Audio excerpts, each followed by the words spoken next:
Hey, this is Shane Hips with the Home Pros Radio Show. Not only am I a contractor, I also work in the real estate industry. If you own or operate a real estate brokerage that you're considering stepping away from, or if you're planning your retirement, give me a call so we can discuss how to keep your cash flow coming to you. Don't let all of your hard work fall by the wayside. Call me at 864-326-5252. That's 864-326-5252. I look forward to talking to you. The Home Pros Radio Show. Brought to you by Prime Lending. Home loans made simple. Welcome to the Home Pros Radio Show, the premier resource for the well-informed homeowner. With over 30 years of combined home inspection and renovation experience, your hosts, Tommy Donovan and Shane Hips, help you stay on top of your home improvement and home maintenance needs. Visit homeprosradio.com to access the trusted product and service providers that are a part of our Home Pros network. Find the Home Pros Radio Show on Facebook and Twitter for regular show updates and additional information on the topics covered on our show. We also have on the Home Pros Radio Show our weekly news update.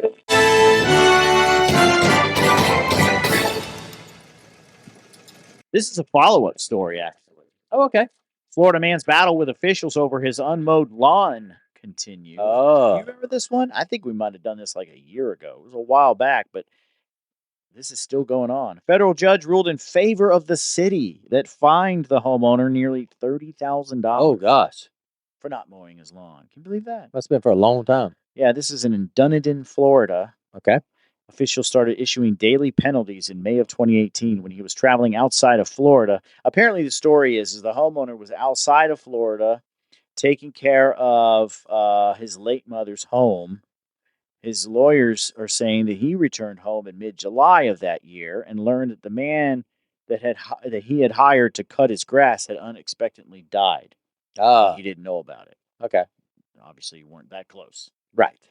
The grass grew higher than the 10-inch height allowed by city code, and that's when the fine started. Yep.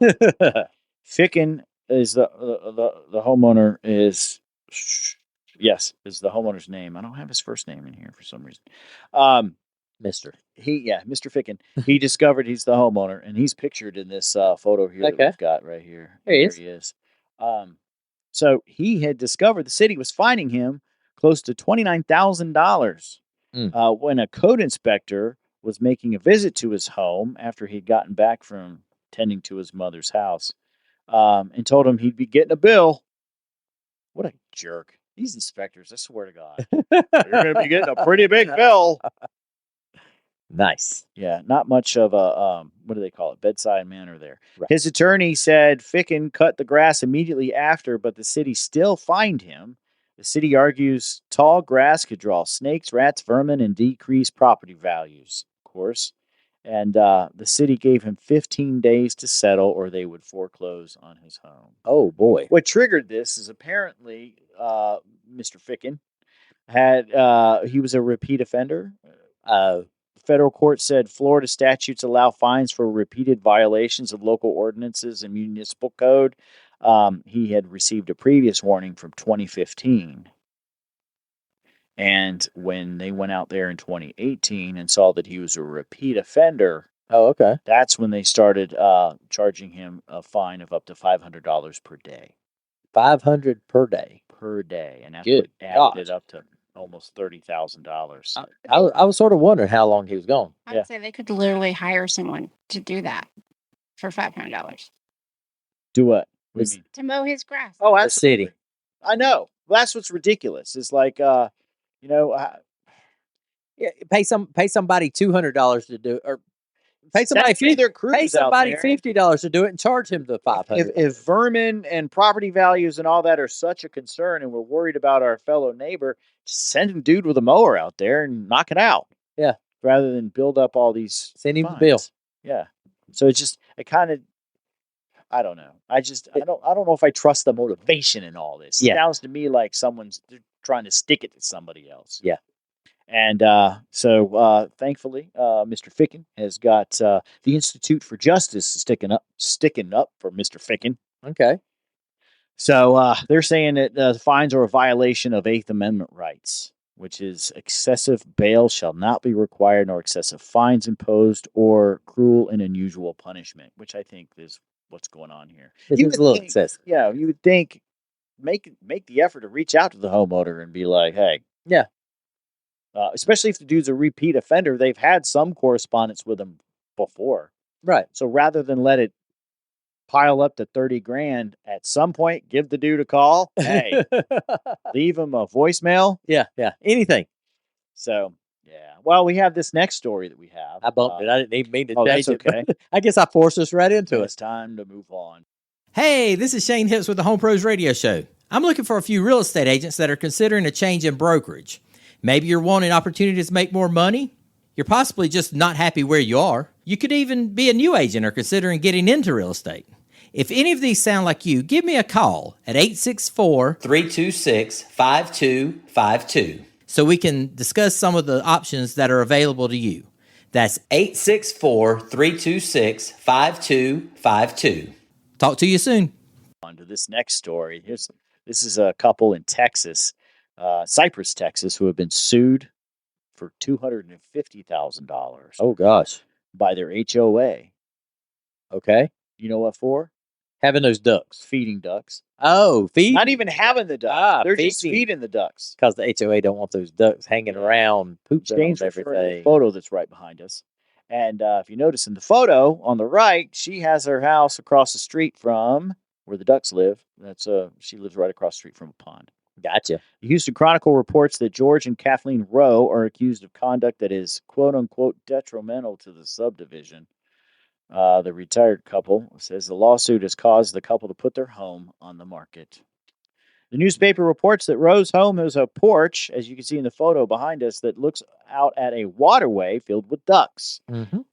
Now, here's where I think we have two extremes here. Okay. Because the homeowner, Kathleen, believes that the ducks were dumped into the area without necessary survival skills. Oh, necessary survival skills. I think they can get along without Kathleen's help. I would say probably so. I think so. It kind of reminds me of I always tease my mother-in-law because she's like, "Don't let the cats out. They won't know what to do if they go outside." And I'm like, they're from outside. I think they can figure it out. They'll figure something out, I'm sure. So neighbors have claimed the ducks have been the cause of alleged property damages. They say the ducks tear up gardens with their beaks, defecated in the community. So there is I guess that's the biggest problem. Yeah, so I guess the HOA had rules against feeding the animals. And so how did this one get the $250,000? I mean, the other one is because it's $500 a day. I mean, is it an automatic? Add up? Is it an automatic $250,000 if you feed a duck? Not covered in the story. Yeah, that just seems like an awful high. And I think it's that high. You know what I think it is? I think the purpose of it is to basically have it that high, so nobody will do it. To forcing somebody to move.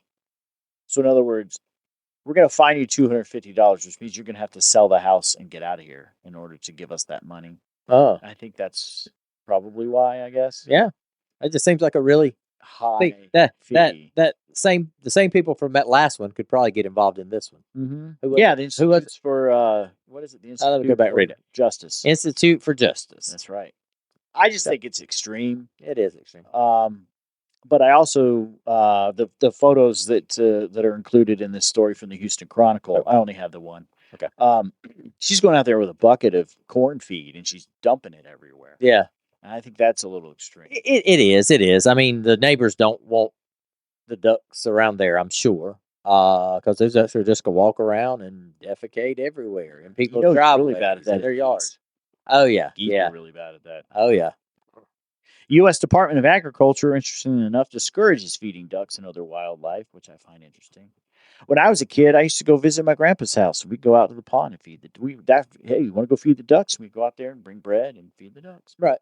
And I'm sure they discourage it because if you feed them, they do become more tame, and if done enough, they will probably forget how to fend for themselves. Yeah. With certain animals. I went to the website and looked it up. They talk about how it takes away from their animal instincts to care for themselves, for one. Number two, it also desensitizes them to human contact. Okay. So sometimes they can get a little bit, especially geese. I've seen it with Right. geese. They Yeah. get a little too confident and they Yeah. get mean. Yes. And then, of course, there's the defecation. Yes. We have some soccer fields near us. Mm-hmm. Where they call it, they complain about those fields being filled with goose poop. Yes. They always build soccer fields in places like floodplains and stuff where you can't build houses. Right. And then you get, The waterfowl. the water. Mm. It can get nasty. So anyway, but yeah, and interestingly enough, USDA says large numbers of ducks can pollute waterways with up to a pound of feces a day. That's a lot. Per duck. Well, I don't know. Yeah, I guess that's what it means. Yeah.